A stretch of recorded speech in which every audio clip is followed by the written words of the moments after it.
বন্ধুরা, এই যে আমি খেতে বসলাম। আজকে গরম গরম পরোটা, শসা কাটলাম, আলু ভিন্ডি ভাজা, আর এখানে মাছের ঝোল। মাছও আছে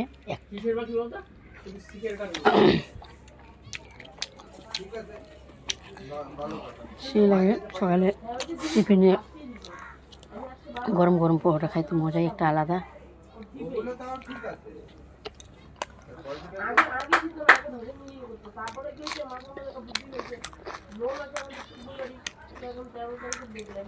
লঙ্কা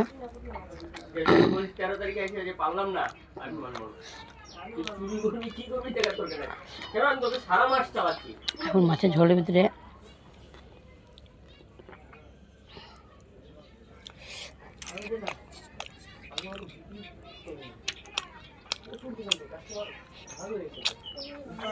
মাছ